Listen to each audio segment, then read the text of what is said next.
Bonjour à tous, c'est une nouvelle fois un plaisir de vous retrouver pour notre webinaire mensuel des loisirs et du divertissement.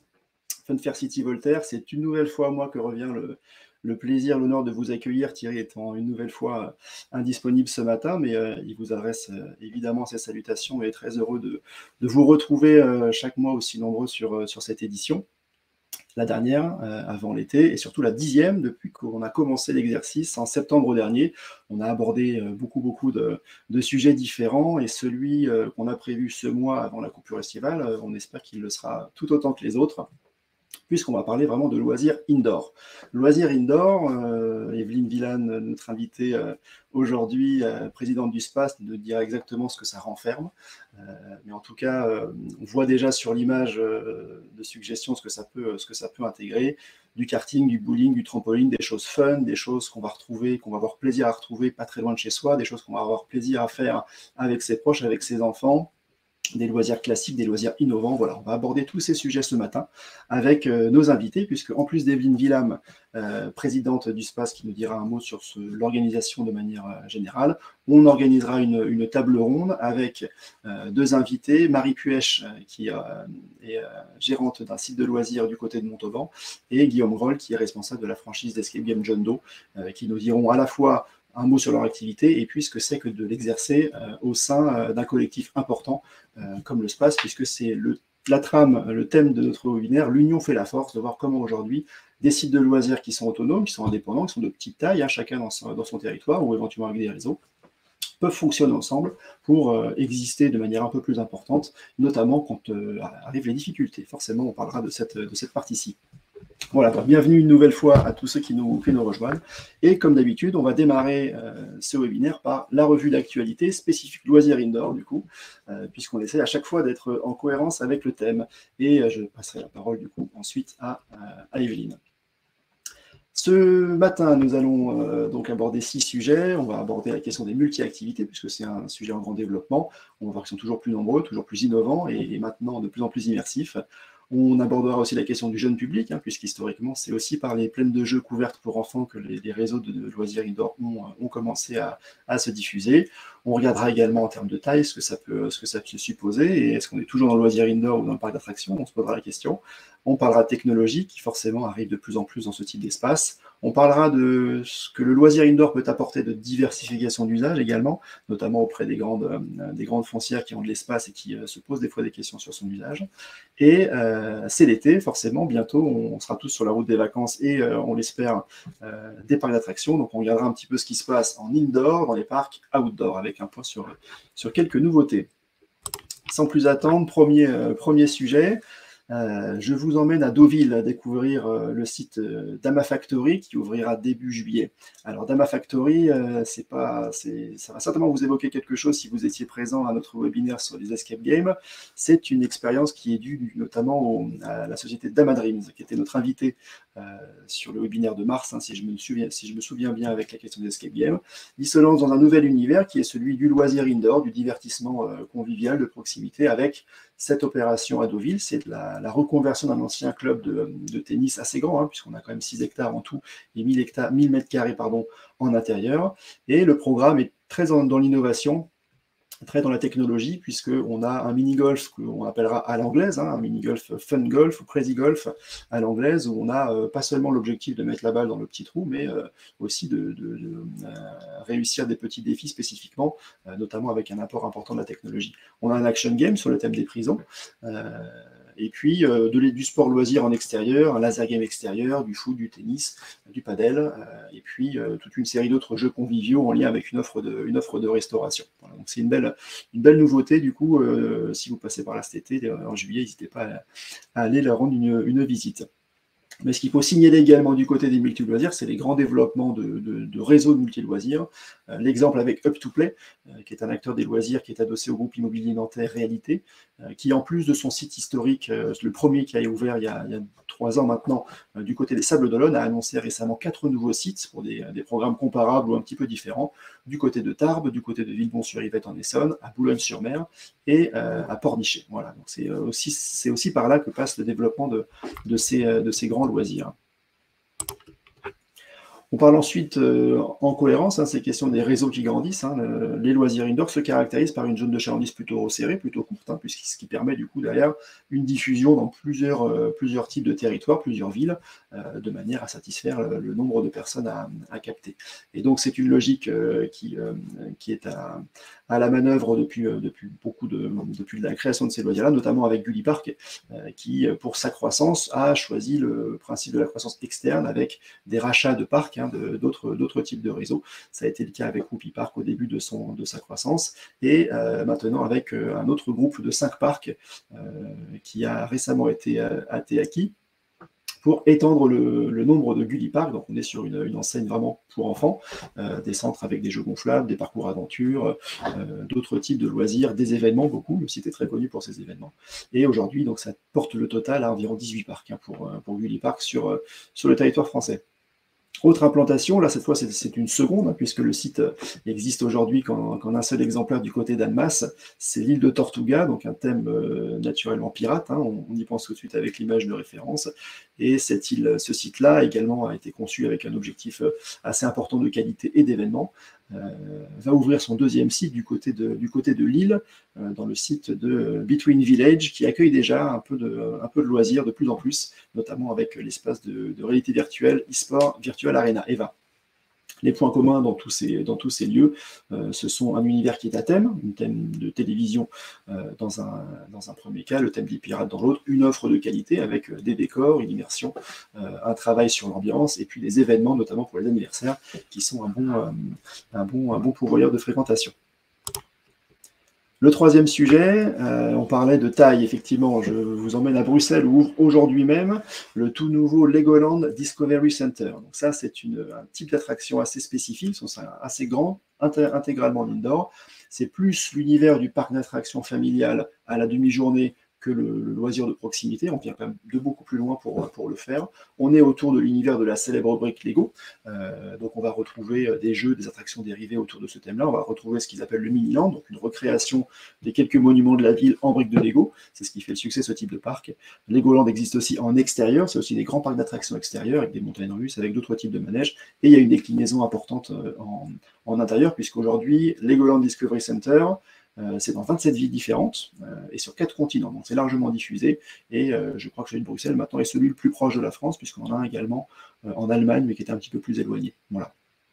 Et autre signe intéressant de cette arrivée, donc ça ouvre plutôt dans le centre de Bruxelles, dans un centre commercial qui s'appelle Les Docks, et ce centre accueille déjà un site Cohésion, voilà, donc c'est ce qui montre l'importance aussi des loisirs pour les polarités de commerce, c'est des sujets qu'on aborde régulièrement. Et c'est l'occasion de passer un bonjour à Bertrand Delgrange qui nous regarde peut-être aujourd'hui, le fondateur de Cohésion. La technologie, elle est partout, naturellement. La technologie n'a jamais à elle seule fourni un divertissement, mais par contre, quand elle est bien utilisée, elle peut vraiment créer quelque chose d'assez spectaculaire et d'assez unique. C'est le cas avec Electric Gamebox, qui est très diffusé aux USA et en Angleterre aujourd'hui, et qui s'apprête à ouvrir 8 sites en Allemagne, dans plusieurs grandes villes d'Allemagne. Le principe ici, c'est l'image de gauche, on voit une boîte à jeux très visuelle, des écrans à 360 degrés, et un outil de réalité augmentée permettant d'orienter la visibilité à la personne qui regarde avec cette petite casquette atypique qui permet la capture de mouvement et donc l'interaction avec les images. Donc on est vraiment dans ce qu'on appelle le phygital, un mix d'activités à la fois numériques avec des écrans qui vont être interactifs et puis du physique puisqu'il va falloir bouger, interagir, se déplacer pour des jeux qui du coup vont être plutôt intuitifs, plutôt fun, sur différents types de durée. On a des petits jeux de 15 minutes, des jeux d'1 heure qui permettent de jouer jusqu'à 6 personnes et notamment à partir de 5 ans, ce qui est intéressant en termes d'accessibilité familiale. Donc peut-être bientôt en France on aura aussi cette enseigne. La diversification d'usage, c'est un thème intéressant, pardon. Le cas de Viparis est assez exemplaire. C'est un opérateur de palais des congrès, de centre d'exposition, qui forcément aujourd'hui, avec les crises passées du Covid et aujourd'hui une évolution assez importante dans la programmation d'événements d'entreprise, se retrouve avec beaucoup beaucoup d'événements non tenus et beaucoup d'espaces du coup qui ne sont plus affectés à ces événements-là. L'idée étant de pouvoir les occuper. La question des loisirs, des expériences, du divertissement est assez utilisée maintenant. C'est l'exemple avec Villepinte, le site des expos de Paris Villepinte, au nord de Paris, qui accueille depuis peu une expérience Battle Kart. Battle Kart, c'est un petit peu Mario Kart, même si on n'a pas le droit de le citer. C'est un peu ce principe de jeu vidéo avec un véhicule. On va parcourir une piste assez déjantée, et on aura des pièges, comme des flaques d'huile, on aura des obstacles, on aura des objets qui vont être lancés d'un véhicule à l'autre, on aura des bons surprises. Donc on est inspiré de cet univers-là. Et tout ça, ça passe par une technologie, là encore, assez importante pour projeter la piste au sol, pour interagir avec les objets qui vont être présentés, pour influencer la conduite du kart. À un moment, le volant qui va plus répondre, le kart qui va ralentir. Donc tout ça, ça passe par une capacité de calcul assez importante dans le fonctionnement de l'ensemble pour pouvoir créer un jeu qui soit vraiment unique et interactif, qui donne envie de le refaire. Et le développement ne s'arrête pas là, puisque derrière, il y a des réflexions pour aller sur une projection murale. Donc on imagine, sur l'image de droite, si en plus on a un décor qui se projette sur les murs, on a un truc encore plus immersif. Le public pourra intervenir aussi, éventuellement. Et puis, beaucoup plus d'informations à bord, un briefing à bord qui pourrait avoir lieu, notamment avec une caméra, un écran embarqué. Voilà. Donc c'est un kart plutôt fun, on n'est pas sur la compétition. La preuve, à cet endroit-là, on n'a pas besoin d'avoir de casque pour pouvoir jouer, ce qui simplifie aussi des fois l'accessibilité du jeu. Voilà. Et donc Vipari c'est pas la seule exemple qu'on trouve chez Vipari d'attraction de loisirs. On a l'expérience Jam Capsule du côté de la porte de Versailles. On avait, je crois que c'est fini ou ça continue encore un petit peu, Éternel Notre-Dame du côté de la Défense, et puis d'autres expériences. La fabrique du chocolat du côté de la Porte-Maillot. Donc on a une recherche vraiment d'occuper les espaces avec des expériences de long terme, de court terme, et en tout cas une belle piste aussi de développement pour les loisirs indoor, puisqu'on est vraiment sur un environnement tout à fait comparable aux loisirs indoor en termes d'implantation, proche des flux de circulation et proche des centres-villes, et sur des capacités de créer de l'événement, de l'animation et donc de la fréquentation. Voilà. C'était un point intéressant à souligner dans le thème du jour. Et enfin, le sujet final, on approche de l'été, j'espère que vous irez tous visiter des parcs d'attractions sur le parcours de vos vacances, et donc je voulais vous montrer deux exemples d'attractions indoor dans les parcs outdoor. Jumanji's Adventure d'abord, pour ça, il faudra aller en Italie, du côté du lac de Garde, avec le parc Gardaland, qui propose la toute première attraction thématisée sur l'univers de Jumanji, et qui propose du coup un parcours en Jeep assez dynamique, assez intense dans l'univers du jeu. Et l'autre attraction est plus proche de chez nous, elle est au niveau du Futuroscope, ça ouvrira début juillet, mais les tests publics ont été effectués. C'est Chasseur de tornades, c'est un cinéma dynamique assez sensationnel qui va vous emmener du coup à la suite de cette Jeep de chasseur de tornades, du coup dans un environnement avec un écran circulaire, 360 degrés, une plateforme très dynamique qui va vraiment vous époustoufler. Voilà, et donc également, sans visuel, le parc Astérix vient tout récemment de sortir sa refonte du parcours du tonnerre de Zeus, et Disneyland ouvrira en juillet sa toute nouvelle zone Marvel Campus au niveau du parc des studios. Voilà, donc c'est pas les nouveautés qui vont manquer. Vous pouvez retrouver dans le chat, comme d'habitude, des liens vers tous les lieux, toutes les idées qui ont été présentées aujourd'hui. Vous pourrez également vous abonner au réseau Voltaire by Elis et Funfair City pour aller un petit peu plus loin en termes de newsletters, de réseaux sociaux. Donc, je vous invite à vous connecter et à en discuter si vous avez également d'autres questions dessus. Et il est temps maintenant donc, de passer la parole à Evelyne. Ah, petit problème d'affichage.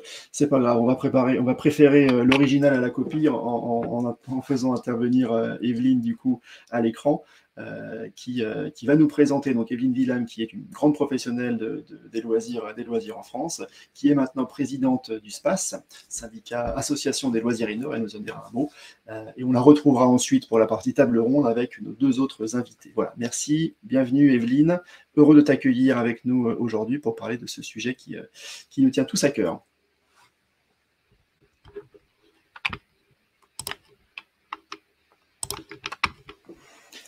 Alors, on attend encore Evelyne qui devrait nous rejoindre d'un instant à l'autre. Voilà. C'était un petit peu plus long que je prévoyais. Très bien. Merci Vincent. Bonjour Evelyne.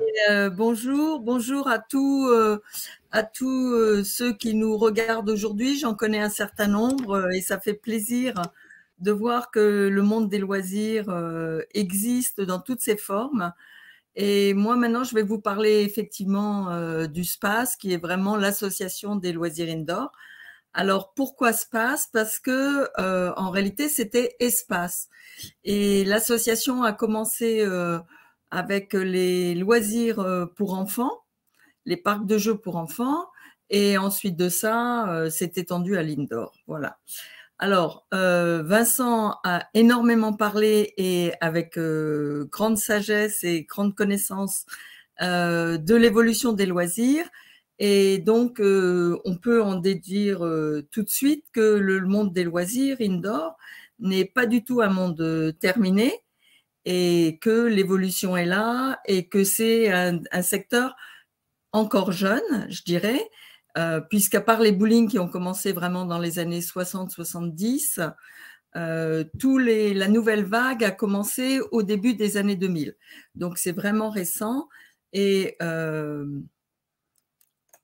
donc, voilà. Alors, on a à peu près 2000 à 3000 établissements, donc il y en aura de plus en plus, évidemment. Les plus importants, enfin ceux qui ont commencé, ce sont les parcs de jeux pour enfants. On en a à peu près 450. Là, je m'appuie sur une étude qui a été réalisée en 2019 par un institut d'études. Et puis, les bowling aussi, qui sont à peu près 430. Les laser games, les trampolines autour des 200, 200 plus. Et puis, les escape rooms qui sont un peu la dernière grosse vague, qui sont 800. Donc, ça, c'est énorme. Un secteur qui est créé par des passionnés, d'ailleurs, comme tous les loisirs indoor. Et puis, quelques espaces de VR. Et on a vu avec Vincent que les espaces de VR et la réalité et tout ce qui est digital va démarrer, soit pour comment dirais-je, moderniser des équipements, actualiser des équipements existants, ou alors pour carrément créer de nouvelles expériences. Donc voilà. Par contre, toutes ces activités ont un but en commun, et c'est vraiment d'apporter à un public de proximité. Moi, je dis toujours, c'est vraiment le soulagement, la récréation de la fin de semaine ou des vacances scolaires. Et donc, comment dirais-je, une offre qui s'adresse à des publics particuliers, ou bien, et de plus en plus, à des publics intergénérationnels. Donc, on retrouve à la fois les enfants, avec une petite segmentation évidemment liée à l'âge, mais les enfants, les adultes, les adolescents, les jeunes adultes, et puis les parents, voire les grands-parents, qui sont de plus en plus habitués aux loisirs indoor. Les loisirs indoor, ça veut dire aussi des emplois qui sont formateurs, qui sont non délocalisables, et des emplois, souvent des premiers emplois. Donc, soit de jeunes, soit d'étudiants, puisqu'il faut être disponible pendant les vacances. Et donc, un rôle social important et qui est plutôt méconnu. Alors, ce secteur est quand même pas le loisir est pour les clients, il n'est pas pour les opérateurs, même si tout le monde travaille dans la bonne humeur et est très positif. On a une réglementation française et européenne qui est très stricte et une exigence de sécurité énorme, puisque nous sommes tous des établissements recevant du public. Donc très, très important, très surveillé, si je puis dire. Et puis, évidemment, un besoin de qualification des équipes.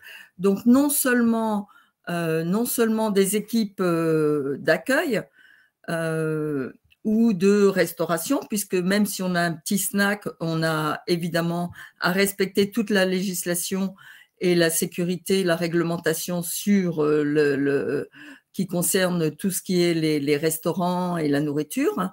Et puis, évidemment, les équipements qui, eux, ont leur propre réglementation. Donc, il faut que tous nos équipements soient réglementaires et que notre mode opératoire soit réglementaire. Donc, très exigeant, et ça, c'est du coup le rôle de l'association de veiller à promouvoir tout ça. Alors, comme l'a dit Vincent là encore, ce secteur est récent, il est composé d'indépendants. Alors, PME, pendant le Covid, les PME au sens de la réglementation et des aides étaient les entreprises de moins de 50. Et donc, des entreprises de moins de 50 surtout, et beaucoup d'entreprises qui sont des TPE, même des micro-entreprises, puisqu'on a beaucoup d'entreprises qui sont à moins de 10 salariés. Alors, ce secteur, qui est très attractif, très attirant en tous les cas, et ce secteur a vécu dans l'ombre des plus grands, puisque ce qu'on connaît le mieux, c'est le tourisme. Donc, quand on pense tourisme en France, on a tendance à penser étranger. Donc, le tourisme et puis les grands parcs. Avec en France un parc comme Disney, comme le parc Astérix, comme le Futuroscope, c'est sûr qu'on oublie complètement la fin de semaine dont je parlais et la proximité, puisqu'en général, on ne fait pas plus de 20 minutes de trajet pour aller dans son établissement le plus proche, quoi. Alors, c'est peut-être que la configuration et la conjoncture de manque d'énergie nous servira nos adhérents et tout le secteur, et je l'espère bien, en réalité. Alors, maintenant, le rôle alors, je vous ai dit effectivement espace, donc c'est l'espace sur Terre, je dirais. Et donc, nous sommes les loisirs, les espaces de loisirs indoor en France. Donc, très important parce que suivant qu'on est outdoor ou indoor, on n'a pas du tout la même réglementation. Suivant qu'on est sportif, qu'on est sport ou récréatif, on n'a pas la même non plus. Donc, nous, on représente absolument toutes les activités dès lors qu'elles sont indoor. Alors, on a quelques membres, évidemment, qui n'en sont pas, mais qui trouvent qu'on rend un service formidable. Mais voilà ce qu'on défend et c'est notre focus et on le garde. Alors, on a des chefs d'entreprise, évidemment, qui sont volontaires parce qu'on est une toute petite association. On travaille pas avec des tonnes comment dirais-je, des tonnes, certainement pas, mais en tous les cas, une multiplicité de salariés. Nous n'avons pas de salariés. Et donc, on a une implication de nos membres qui est assez exemplaire, je dirais. Alors, l'association, comme je vous le disais, a été créée par des parcs de jeux pour enfants et elle a été créée en 2008 et c'était surtout, sa première action était une obtention, une recherche de TVA à 10%, parce que effectivement, quand on est plus petit et quand on est un secteur moins connu, ben, on ballotte un petit peu, j'ai envie de dire, ou bien les membres à l'époque ballottaient entre une TVA à 20% ou une TVA à 10%, suivant le SIE de la région, quoi, dont ils dépendaient. Donc, ben, une belle victoire quand même, puisqu'en 2014, la TVA passe à 10% pour tous les parcs de jeux pour enfants. En 2018, donc après, ben, l'association continue à vivre et grossit gentiment. En 2018, on se pose la question, puisque le monde bouge beaucoup autour de nous, d'accueillir et de servir toutes les activités indoor. Et donc, l'Assemblée générale le vote et on commence à regarder un petit peu les autres activités. En 2018, pour reprendre ces grandes dates, en 2018, un travail formidable qui a été fait par l'association, qui était un registre de l'exploitant, c'est son nom. Et en fait, ce que ce registre de l'exploitant fait, c'est qu'il analyse, il est un recueil, je dirais, de toutes les réglementations qui s'appliquent à l'ensemble des activités, donc à une activité spécifique ou une autre, et puis toute la réglementation des ERP, et qui permet à chaque membre de l'association, d'analyser ses risques, les risques de son site, alors en termes d'installation, en termes d'exploitation.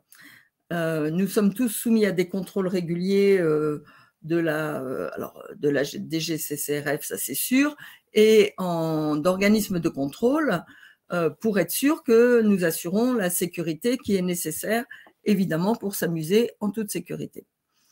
Et puis, ce registre aussi permet d'améliorer la prévention et les gestes de sécurité, parce qu'on en a besoin, et sa gestion, puisque c'est une gestion quand même au quotidien. Et puis ensuite de ça, facilite le dialogue avec les agents de l'État en prouvant qu'effectivement, l'exploitation respecte bien les contrôles qui sont obligatoires et pratique une sécurité valable. Alors, ça, c'est quand même un gros atout que nous avons développé, qui a été développé par une équipe de volontaires d'ailleurs, et avec l'aide de l'AFNOR, ce qui vous donne un petit peu la façon de travailler. Alors, en 2019, on a un marché en plein essor. Il y a même une étude de Xerfi en 2019 qui dit le marché des loisirs indoor, un marché qui ne connaît pas la crise. Donc, effectivement, on ne connaissait pas la crise, mais la crise, elle est bien arrivée. Et elle est arrivée en 2020-2021. Je vais revenir rapidement dessus. Et puis, j'espère bien qu'elle est passée. Et même si elle n'est pas passée, 2022 et les années suivantes seront des années de consolidation et de développement pour notre association. Alors, nous, je pense que la force de notre association, c'est le fait qu'on soit… Notre focus est sur les activités de loisirs indoor et toutes les activités et rien d'autre. Alors, on développe et il y a une énergie, une combativité dans les chefs d'entreprise, les dirigeants de PME qui est absolument incroyable.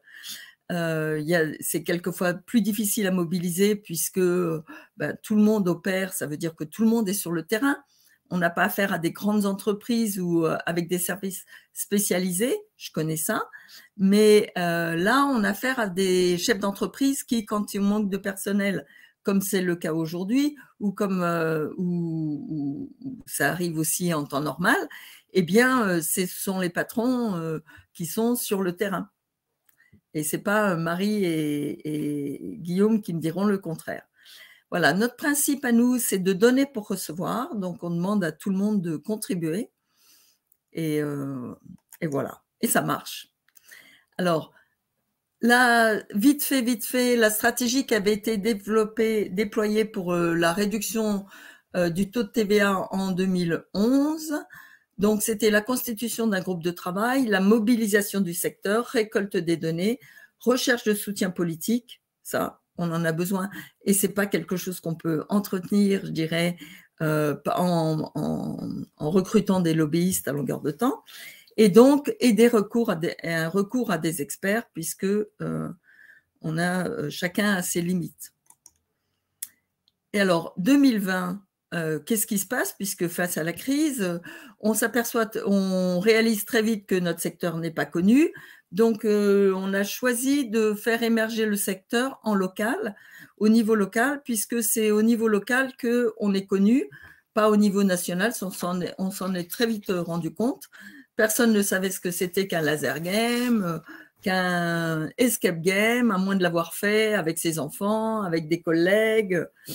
Et donc, voilà. Donc, le travail était de s'adresser aux élus et aux médias locaux, avec beaucoup de succès, je dois le reconnaître. Et ensuite de ça, donc de commencer à développer une relation.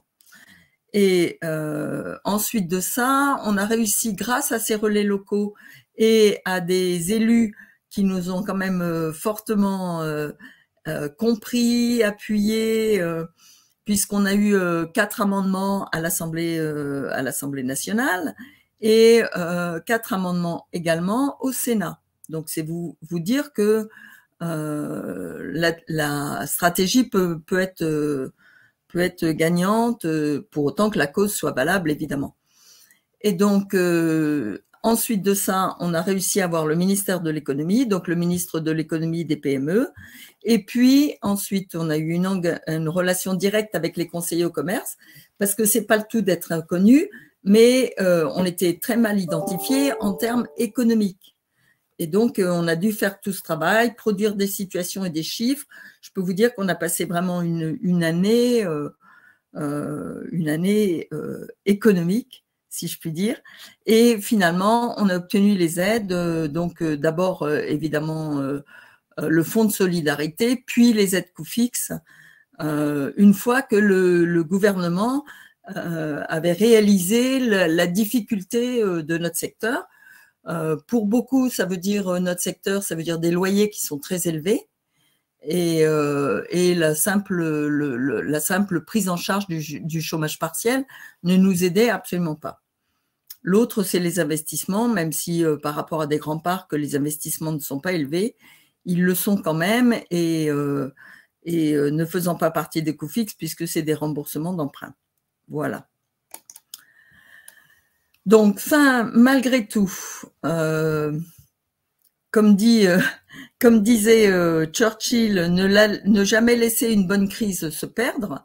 Et Churchill disait ça quand en 1942, 43, 44, je sais plus, a commencé à se faire un groupe de travail pour créer l'ONU, de manière à ce que jamais plus il n'arrive ce qui est en train d'arriver peut-être encore.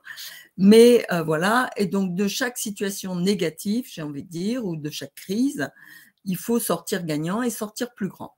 Donc, fin 2021, le SPACE devient une organisation patronale représentative, puisque la France étant comme elle est, et je crois que c'est partout pareil quand même, il faut être un peu reconnu, il faut être un peu là où il faut avoir le label qui va bien, je dirais, pour pouvoir se défendre. Alors, en 2022, AFNOR, nous avons renoué, après ce gros travail, évidemment, comme il était en 2019, 2020, 2021, il ne s'est pas passé grand-chose. Et donc, nos relations, nous avons repris attache avec l'AFNOR, de manière à connaître, à continuer à actualiser toutes les réglementations qui ont lieu. Et puis, nous avons adhéré à la CPME, pour étendre notre réseau et aussi pour être défendu déjà à l'intérieur de la CPME. Voilà.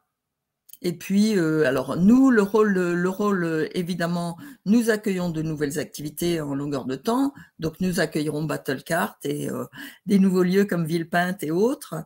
Et puis, évidemment, la veille, nous veillons énormément dans tous les secteurs. Nous développons des rendez-vous et des rencontres. Nous en avons évidemment nos rencontres annuelles et des webinaires. La formation fait partie aussi de nos obsessions. Voilà. Et voilà, ça c'était notre dernier rencontre annuelle à l'Autrusie. Je repasse la parole à Vincent. Très bien, merci beaucoup Evelyne. Reste avec nous. Merci pour ces explications. Du coup, on va très rapidement les mettre en écho avec le ressenti du coup des adhérents du SPACE et des opérateurs exploitants du SPACE qui, eux, effectivement, comme tu le disais, sont sur le terrain, sont au contact du public, ont à gérer la gestion du site, la sécurité, le public, etc. Donc, je vais inviter à nous rejoindre Marie Puech et Guillaume Groll, du coup, qui se présenteront en quelques mots et en images. Bonjour Marie, bonjour Guillaume, merci d'avoir accepté notre invitation du coup à venir parler de votre activité, à venir témoigner un petit peu du rôle de ce que c'est aujourd'hui qu'être un opérateur loisir d'une certaine manière, et puis de quelle manière une organisation collective comme le SPACE vous aide à exister de manière collective un peu globale, alors que votre site est plutôt local, orienté vers votre site ou vos sites, quand il y en a plusieurs en réseau, sont plutôt d'ampleur limitée en termes de territoire, sur des villes, sur des départements. Donc, on a cherché à organiser un petit peu ce format pour avoir croiser un petit peu les vues et illustrer ce que c'est que travailler et gérer un site dans cet univers à la fois jeune, foisonnant, fragile, parfois, comme tu le disais, Evelyne, pas forcément pris au sérieux parce que c'est fun, parce que c'est marrant, mais derrière, il y a des vrais métiers. Tout ça, ça se constitue, et voilà, c'est assez fascinant de suivre un petit peu tout ça. Donc, on voulait mettre un petit peu en regard ces témoignages, ces échos. Je vais d'abord inviter Marie à te présenter en quelques mots. Est-ce qu'on peut... Voilà, on va charger le petit déroulé. Marie, tu as une histoire assez incroyable en lien avec la création du loisir depuis beaucoup d'années et en lien avec notamment la constitution du SPACE. Voilà, je te laisse en dire un mot. Merci Vincent de l'invitation. Beaucoup d'années, ça ne me fait pas rajeunir. Hein. Donc effectivement, on a un parcours un petit peu peut-être atypique sur les activités nouvelles qui se créent actuellement. Alors je dis nous parce que effectivement nous on est un couple de mariés dans la vie privée et d'associés dans la vie professionnelle, et on démarre par hasard dans les campings avec un petit parc de jeux gonflables itinérants, avec des sorties régulières dans notre région, sur Montauban, Tarn-et-Garonne. Donc vous vous doutez que c'est plutôt dans le sud avec l'accent que vous pouvez entendre. Et de ces sorties itinérantes, les gens nous disaient alors quand est-ce qu'on vous revoit, où est-ce qu'on peut vous retrouver la prochaine fois. Donc l'idée a germé dans notre tête en disant pourquoi ne pas faire quelque chose en intérieur et en fixe surtout. Alors l'intérieur, parce que quand vous connaissez justement les activités d'extérieur, vous savez que vous êtes assez tributaire de la météo et que quelquefois, quand vous êtes dehors, qu'il pleut, vous ne pouvez pas travailler. Donc, on voulait vraiment s'assurer une activité pérenne, d'où l'idée de le faire en intérieur. Donc, parc de jeux enfants en 2007, effectivement, où le marché débute. On est à peu près une quarantaine quand on commence à avoir l'idée. Déjà une centaine quand on ouvre. Donc déjà sur Montauban, on est locataire puisqu'on démarre, on n'a pas beaucoup d'argent. On fait avec l'expérience de notre parc de plage, parc d'été. Mais très rapidement, on a l'idée de devenir propriétaire puisqu'on a bien compris que la charge principale était la taille du bâtiment et les loyers qu'on pouvait supporter. En 2008, on est approché effectivement par des exploitants qui font la même activité que nous. Et c'est comme ça qu'on participe à la création du Space en 2008, où je m'implique assez rapidement, puisque je suis quand même quelqu'un de très collaboratif. Et j'adore le partage, l'échange des idées. Donc, je m'implique dans la commission sociale, qui n'était pas du tout ma partie au départ, mais qui me plaît. C'est un sujet qui m'intéresse. Donc en 2010, on déménage pour devenir propriétaire. On a fait nos preuves auprès des banques pendant 3 ans, qui se disent on ne croyait pas trop en vous au départ, effectivement, mais finalement, il y a du potentiel. Donc on déménage de l'autre côté de la ville, pas très loin quand même, avec une réserve foncière parce que j'ai un conjoint qui est toujours dans l'avenir, qui voit toujours un coup d'avance. Des fois, c'est bien, des fois, c'est moins bien, parce qu'effectivement, on est toujours dans la découverte. Et auprès des établissements bancaires, c'est compliqué d'expliquer qu'il y a un truc qui va arriver, qui est nouveau, on n'a pas de retour. Mais voilà, il faut croire en nous. Et c'est comme ça qu'on a réussi à construire notre premier parc de jeux pour enfants. Avec toujours cette idée de pouvoir développer, puisque on s'aperçoit très rapidement que le parc pour enfants, c'est de 2 à 12 ans, que nos clients grandissent. Et on a le souhait de les garder le plus longtemps possible. Donc, on décide de créer, d'imaginer rapidement une activité supplémentaire qui atteindra les enfants un peu plus grands. Et en parallèle, effectivement, je travaille toujours pour le Space. Je change de cartouche, je vais plutôt dans le fiscal, puisque la personne qui s'occupait de la commission fiscale arrêter de travailler dans la commission et je me retrouve en charge du dossier effectivement de la TVA, puisque notre problématique était réelle. Pas connu des services des impôts, et en fait les parcs se faisaient redresser au fur et à mesure de leurs années d'exploitation, et en fait on s'est aperçu justement en se regroupant, l'idée du regroupement, on s'est aperçu qu'on était redressé, mais pour des raisons complètement à l'inverse, c'est-à-dire qu'on avait un jeu qui était fixe, donc on ne pouvait pas avoir l'auto réduit, et quelquefois on avait un jeu qui était démontable, mais du coup on ne pouvait pas non plus avoir l'auto réduit. Donc effectivement, pour argumenter auprès des services fiscaux, c'était assez du pain béni quand on a réussi à les atteindre, pour leur dire regardez, un coup c'est noir et c'est pas bon, un coup c'est blanc mais c'est pas bon non plus. Voilà, donc du coup, effectivement, j'ai fait partie de cette équipe qui est allée au front. C'est là qu'on a constaté quand même que quelque chose marchait bien en France, c'est les élus locaux. Quand vous avez des élus locaux qui comprennent la situation, c'est beaucoup plus facile de pouvoir après taper aux bonnes portes et aux gens qui sont décisionnaires. Et en parallèle, on développe donc notre deuxième activité, on se dirige vers un trampoline park, on crée Up and Jump, juste à côté de Tohubohu, donc sur un bâtiment qu'on a agrandi. Et on pense toucher en fait toutes les tranches d'âge avec Trampoline Park. On s'aperçoit rapidement que non, en fait, on touche toujours un peu plus grand que les tout petits, mais on reste quand même sur des jeunes. Il nous manque toujours la partie adulte qu'on a vraiment du mal à faire participer aux activités un peu physiques. Mais on a quand même cette sollicitation des clients qui veulent vraiment faire des choses avec leurs enfants. Donc, on continue à chercher, Et effectivement, la crise nous a permis de bien réfléchir, puisqu'on a quand même été arrêté pratiquement 15 mois. Là aussi, c'est le réseau qui nous fait tenir, parce qu'on est solidaires, on s'entraide, on a les mêmes difficultés. Parce qu'il ne faut pas déprimer, on n'a pas de vision, on ne sait pas si on va pouvoir continuer. La trésorerie, ce n'est pas infini non plus. Donc, effectivement, on se bat parce qu'on est toujours combatif dans ce genre d'épreuve. On se bat pour être reconnu et rentrer dans les formats d'aide qui n'étaient pas forcément prévus au départ pour nous. On a le même process, Evelyne l'a bien expliqué, on repart avec notre bâton de pèlerin, on va chercher les élus locaux et on leur dit, nous aussi on existe, attention, on est en train de se faire, de sombrer parce que voilà, les aides ne sont pas adaptées. Et toujours dans l'échange, donc nous on continue quand même à réfléchir à qu'est-ce qu'on va pouvoir faire de cette crise, comment on va pouvoir rebondir, parce qu'effectivement on a des PGE, mais les PGE c'est bien gentil, mais il faudra bien les rembourser, on a déjà des charges d'emprunt qui sont importantes. Il faut absolument pouvoir faire du chiffre d'affaires supplémentaire pour pouvoir couvrir ces nouveaux emprunts. Et c'est avec un échange d'un adhérent qu'on est allé voir, parce qu'on est resté quand même assez solidaires et soudés. On a fait des visites de parc, et c'est un adhérent qui nous a montré la nouveauté effectivement qu'on a installée récemment. Prison Island, voilà, on va notre jeu, donc un jeu immersif qui ressemble un petit peu à de l'escape game, mais qui est quand même un peu différent aussi. Et on est tombé sous le charme. C'est l'attraction idéale qui va répondre vraiment à l'attente de nos clients. On va toucher enfin les adultes plus, donc les grands-parents, et ils vont pouvoir jouer en famille.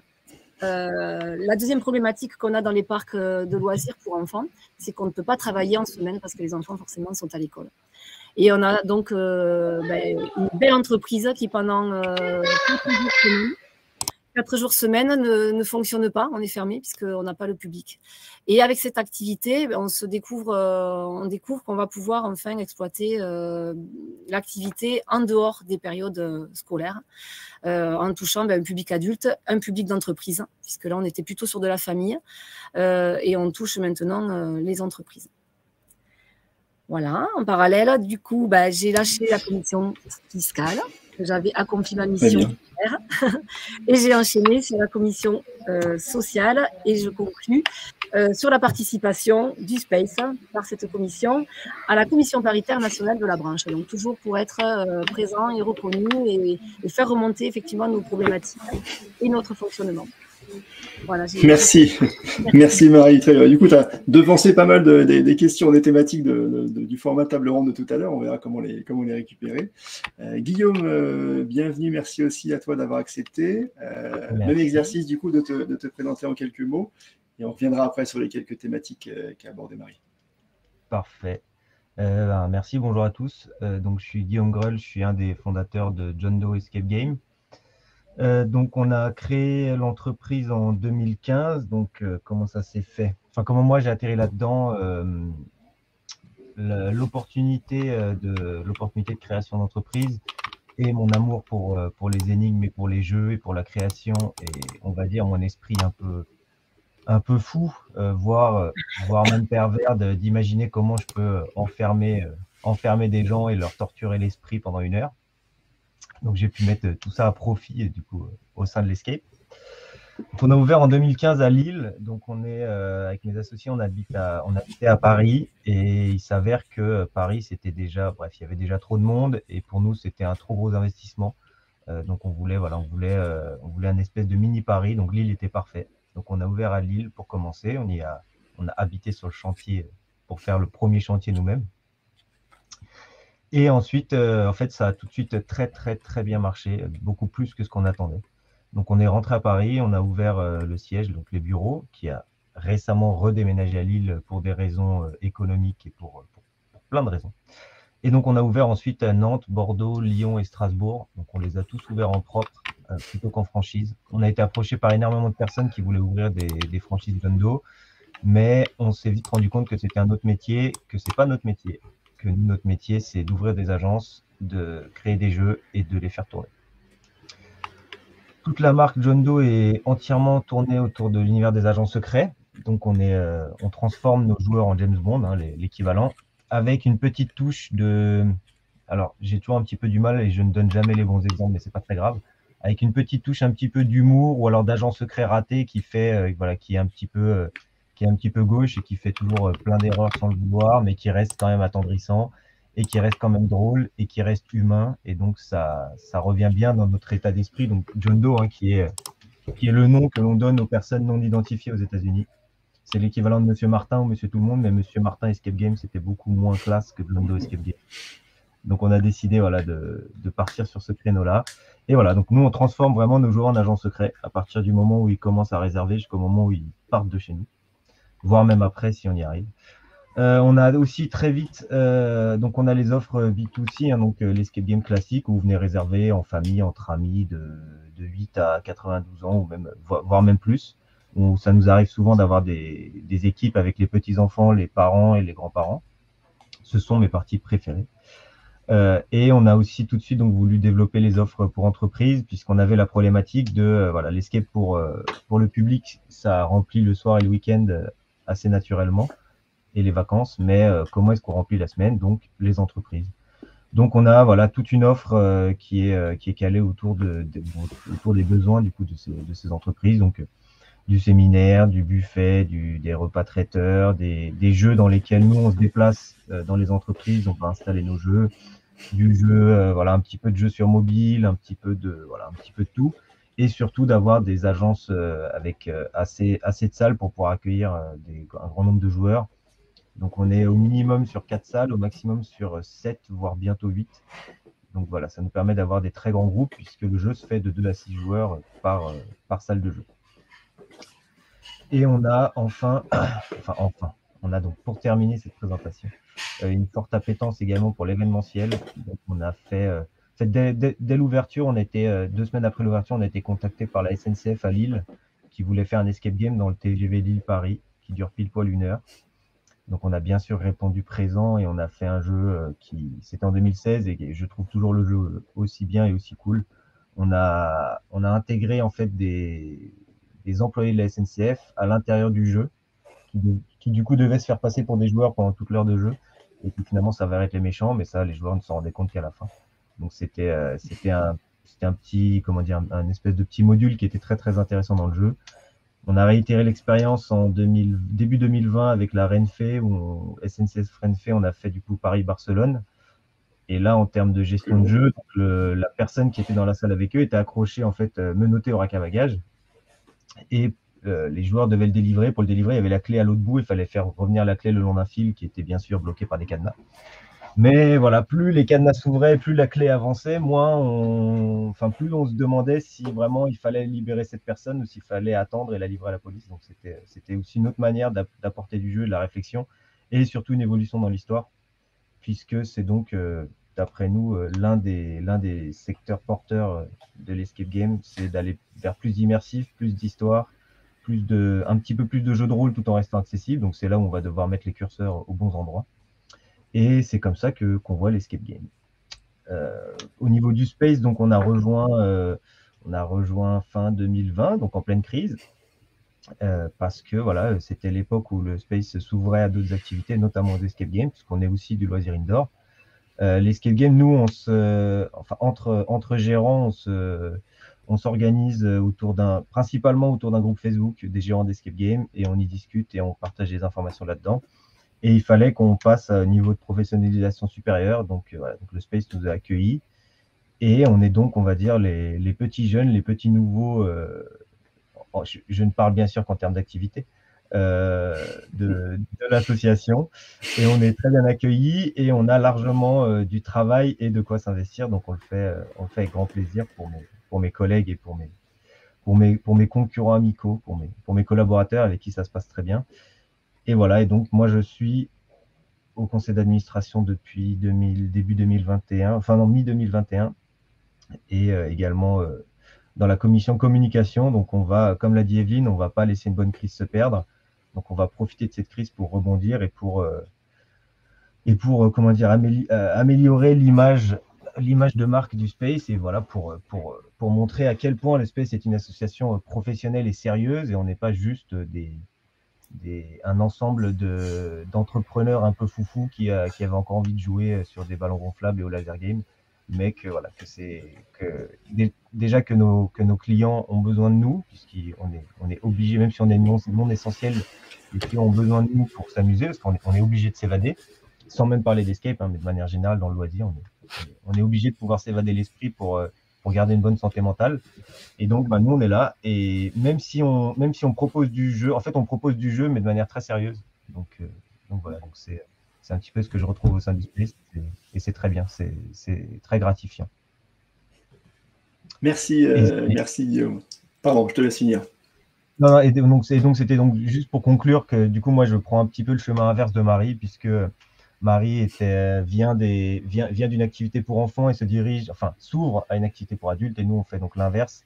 On est sur une activité plutôt pour adultes avec l'escape game, et là on est en train d'ouvrir en partenariat avec Bayard un escape game sous le thème d'Anatole Latuile, sous la licence d'Anatole Latuile à Nantes et après dans d'autres villes. Donc c'est un escape game qui existe déjà à Paris chez un de nos partenaires, et que maintenant, nous, du coup, on va ouvrir à Nantes et dans les autres villes. Donc nous, on va vers le secteur, du coup, des enfants, l'escape game pour enfants. Donc, c'est le chemin inverse de Marie. Et donc, c'est très bien, on peut échanger là-dessus sur les avantages, les inconvénients et comment fonctionnent ces deux parts de marché qui sont pas identiques, mais complémentaires. Ok, super, très bien. Merci Guillaume. On arrive dans les 10 dernières minutes de notre webinaire, donc on peut prendre quelques questions. J'en ai de mon côté, mais si on en a du public, n'hésitez pas à vous manifester dans le chat, on les prendra au fur et à mesure, on y répondra. Effectivement, hein, ce point de vue est intéressant. On a des fondateurs initiaux du mouvement qu'on grandit avec lui, et puis des nouveaux entrants qui s'y investissent maintenant pleinement, et puis qui, avec ce principe du donner pour recevoir, on retire des effets. Ce qui m'intéressait, c'était un petit peu au quotidien, pour votre fonctionnement d'opérateur, comment se manifeste, comment se gère ce fonctionnement au space. Il y a une sorte de hotline, vous avez les différents groupes, chacun peut saisir un petit peu l'autre quand il a une question. Comment c'est un peu structuré du point de vue du quotidien? Alors, je vais répondre à cette question-là du point de vue du quotidien, et puis Marie et Guillaume compléteront. Mais au quotidien, en fait, on est nos commissions. Alors, on a soit des commissions qui ont pour rôle, je dirais, de veiller à une question importante comme affaires économiques, affaires sociales, réglementation et sécurité. Et puis, on a des choses plus ponctuelles, et là, on travaille avec des groupes de travail. Et un groupe de travail, il va avoir une question précise à explorer, un petit peu comme était la TBA ou comme on a fait beaucoup avec le groupe économique pendant la crise. Et à ce moment-là, il a un début et une fin et un objectif. Et une fois que l'objectif est rempli, tout le monde peut retourner à ses activités. Et puis, on a quelques spécialistes, puisqu'on a une personne chez nous qui est expert AFNOR, donc qui est peu conseiller, mais qui opère en même temps. Donc, ça, c'est un petit peu difficile, je dirais. On n'a pas de hotline. Par contre, je pense pouvoir dire qu'on est suffisamment impliqué pour pouvoir répondre. Et puis, on a des groupes sur Telegram qui sont par activité et où les gens échangent, et un autre groupe qui est pour l'ensemble des adhérents. Alors, suivant les périodes, soit on parle économie, soit on parle plutôt aussi comment partage d'expérience quotidien, et partage d'expérience et retour d'expérience sur des équipements, sur des fonctionnements, sur des nouvelles attractions. Je crois que tu as eu ça, Marie, il n'y a pas longtemps. Donc, quelqu'un qui demande, voilà, je voudrais faire quelque chose en plus, j'ai un parc de jeux pour enfants, qu'est-ce que je peux faire?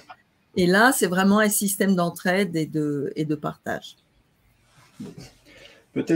Évoquons peut-être aussi la question de vos partenaires techniques. C'est vrai qu'il y a des sujets qui sont intéressants à mutualiser en termes d'apport professionnel, qui passent par des partenaires peut-être Je pense notamment à la question de l'assurance. C'est toujours un sujet sensible. Est-ce que vous pouvez en dire un petit mot?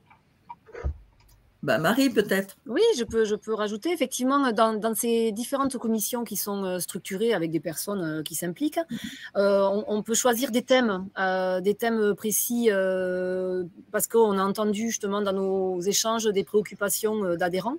Et effectivement, l'assurance a été un thème qui a été abordé, puisqu'on avait des difficultés, certaines activités avaient des difficultés à s'assurer. Et là, c'est effectivement, le partenariat est né d'un adhérent qui avait un très bon assureur, un très bon courtier, qui exerçait dans le monde du loisir depuis plusieurs années, qui était plutôt un spécialiste des accrobranches. Donc, c'est un secteur d'activité quand même qui n'est pas simple non plus à assurer. Et donc, il a fait un contrat sur mesure. Et il s'est penché sur notre activité et effectivement, il nous a proposé quelque chose vraiment sur mesure, avec nos caractéristiques, nos besoins, et vraiment répondu à une attente, avec bien sûr une offre produit, une offre prix, pour faire bénéficier de tous les adhérents du Space. Et après les assurances, il nous a proposé les mutuelles, les prévoyances et tout un tas d'autres offres qui sont intéressantes pour nous. Voilà. Et effectivement, on a une relation de confiance avec cette personne. Et on en fait bénéficier quand on est content de quelqu'un, forcément, on lui fait de la publicité un peu gratuitement, puisqu'on est content du service. C'est un exemple, effectivement. Et pour compléter, on a aussi pour la formation, puisqu'on développe énormément, et évidemment avec la crise, on a développé encore plus les webinaires, mais soit des webinaires rencontres, je dirais, où on échange, mais aussi beaucoup de formations. Et la formation est vraiment un fer de lance, je dirais, important de cette association. Et là aussi, on travaille à développer des formations spécifiques pour nos membres de manière à rester au plus près du terrain, au plus près des besoins. Merci Marie. Une question de Quentin sur la question du storytelling. Ça va forcément parler aux amateurs d'expériences immersives et d'escape game. Est-ce que vous ressentez cette demande du public, vous, globalement, en termes d'immersion, de récits On avait un webinaire dessus, c'était notre premier, effectivement. C'est un sujet très intéressant pour beaucoup d'univers du loisir. Est-ce que les loisirs indoor le vivent aussi, cette évolution en termes de conception de scénario, d'intrigue, de design? Alors, pour nous, forcément, oui, puisque tout notre concept est basé autour du storytelling. Disons que déjà dans l'escape game, de manière générale, on est très sur l'immersif. J'ai des exemples d'escape game qui prenaient place dans des bureaux, dans des décors de bureaux, et pour le coup, fonctionnent moins bien, puisque quand les joueurs sortent d'une journée au bureau, ils n'ont pas envie de retourner dans un bureau. Alors que voilà, si on les amène dans un bateau pirate, dans un navette spatial, dans une prison, une mine, un casino, etc., il faut que ça les sorte de leur quotidien et de ce qu'ils ont l'habitude de vivre. Et alors nous, on essaye du coup d'avoir cette étape d'aller encore une étape plus loin. Et en fait, on essaie de se mettre. Tout à l'heure, là, dans ma présentation, il y avait une photo d'un des accueils qui est celui de Lille, où on voit des lumières bleues, des étagères, et vraiment un élément qui est très ancré Agent Secret. C'est la photo du milieu en bas. À l'époque, cet endroit-là, c'était c'était tous les murs peints en blanc et 2 grosses lumières blanches. Donc, ça faisait un petit peu, ça pouvait faire un peu agence de communication moderne. Et voilà, et donc un jour, on s'est dit, non, mais si vraiment on est agent secret, on rentre dans les bureaux d'un agent secret, c'est pas des murs blancs et c'est pas machin. Bon. Donc, on est venu tirer les bandes de LED, mettre de la déco, profiter également de déco qu'on avait récupéré, du coup, d'événements qu'on avait fait pour ne pas jeter, pour pouvoir garder un petit peu tout ça. Et voilà, donc pour nous, l'agent secret, c'est à partir du moment où on arrive c'est même au niveau du recrutement, au niveau de quand on va prospecter les joueurs, c'est pour la fête des pères, transforme ton père en agent secret, c'est devenir agent secret, on est tous des double zéro et tout ce genre de slogan. Donc, on va jouer un petit peu on joue énormément du coup sur l'immersif et sur le côté où on va essayer de faire que les joueurs se sentent vraiment dans la peau de leur personnage. Et quand on crée les énigmes et les scénarios, c'est pareil, on se demande, mais qu'est-ce qui pourrait se passer à ce moment-là? On sait aujourd'hui un petit peu comment sont formés les agents secrets, donc très bien. Quand on est formé pour être agent secret, qu'est-ce qu'on nous apprend et du coup, qu'est-ce qu'on appliquerait si on était dans cette situation? Et ça va, tout, le site, le paiement, on a alors c'est pas encore en place, mais on nous dit depuis quelques années, c'est les cartes de fidélité. On veut pas une carte de fidélité avec un tampon, vous êtes venu 10 fois, on veut un badge d'agent secret avec notre photo qui dit, voilà, je m'appelle je suis l'agent. Alors, on a plein de jeux de mots sur l'agent, hein, l'agent bon, l'agent anticipe, l'agent peut plus, etc. Donc voilà, on a un nom d'agent secret, on a notre photo et on est agent secret officiellement dans chez John Doe. Donc oui, le scénario et l'immersion, c'est vraiment la base de tout et ça nous permet d'avoir un lien entre chaque énigme et chaque mission. Donc voilà, chez nous, les 3 premières missions, on a été piraté, les identités des agents ont été dévoilées, vous devez partir sur les traces de nos agents. Donc je vous spoil qu'à moitié en vous disant qu'ils sont soit morts, soit ils sont retournés contre nous. Mais voilà, mais là, du coup, on est sur une nouvelle vague d'énigmes, de scénarios sur lesquels nous, on va aller contre-attaquer et on va aller du coup attaquer nos ennemis, l'agence Eclipse. Voilà, quand on fait des événements, on a toujours en fait un lien, on a toujours une intégration. Là, typiquement, Halloween Halloween 2021, septembre 2021, on a fait l'Halloween 2020. En fait, on avait complètement réécrit le scénario de notre prison. On partait de la fin et on revenait.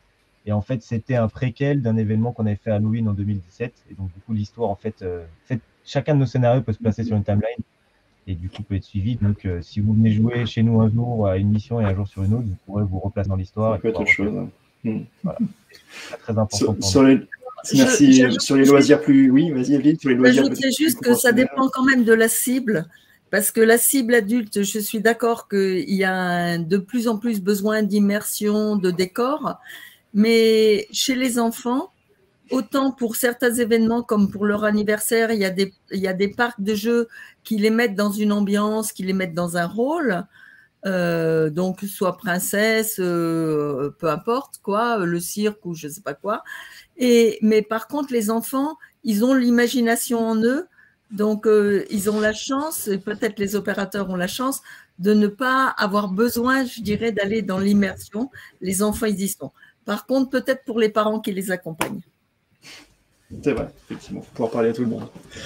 On arrive à la fin, du coup, on s'engage à essayer de libérer un petit peu tout le monde pour midi et demi. Peut-être une toute dernière question avant de conclure.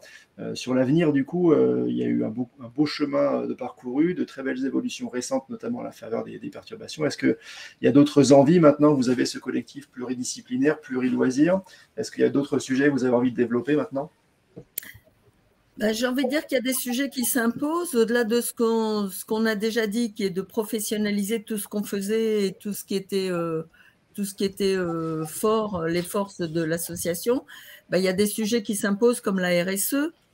Marie est en train de faire un sourcing de poubelles, de tri, mais RSE, donc on peut penser en RSE environnementale, mais surtout RSE sociale. Puisque, comme on disait, fin de semaine, il y a besoin de se détendre, on emploie localement, on respecte, on fait partie du tissu local. Donc, la RSE, pour moi, est un chantier qu'on n'identifie pas toujours comme tel, mais qu'on va évidemment aborder. Très bien, c'est vrai qu'effectivement, la simple localisation en proximité fait que forcément on trouve du divertissement à proximité de chez soi. On peut y aller peut-être en vélo, en bus ou en voiture, mais pas forcément en allant trop loin. Et on arrive à trouver une qualité de vie sur un territoire qu'on n'ira pas chercher ailleurs avec un week-end en avion ou au train. Donc c'est vrai que déjà on y contribue, puis ensuite il y a beaucoup de facteurs. C'est vrai que la RSE c'est un sujet qui est vaste, il y a beaucoup de manières de l'apprendre, mais effectivement je pense que collectivement vous avez de bonnes forces, une bonne ampleur pour pouvoir effectivement cibler des fournisseurs, cibler des sociétés de services, du coup pour optimiser un petit peu tous ces facteurs.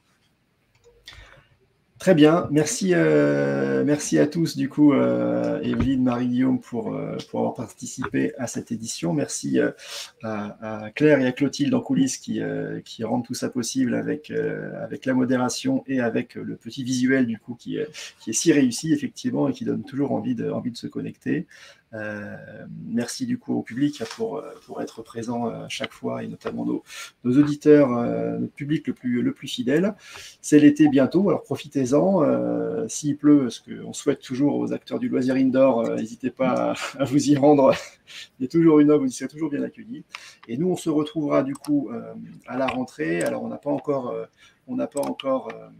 pu identifier de thèmes et d'intervenants, mais on le communiquera dès la rentrée. Par contre, la date, elle, est déjà connue, hein, comme d'habitude, ce sera le dernier vendredi du mois. Donc, save the date, retenez déjà la date dans votre agenda, même heure, dernier vendredi du mois, le 30 septembre, et on annoncera le sujet dès qu'on aura pu identifier une personne pour intervenir, mais je ne doute pas qu'on arrivera à trouver quelque chose d'une nouvelle fois le plus intéressant possible pour tout le monde. Merci à tous, et puis très bonne fin de journée, très bon week-end, et bel été. Au revoir. Merci. Au revoir.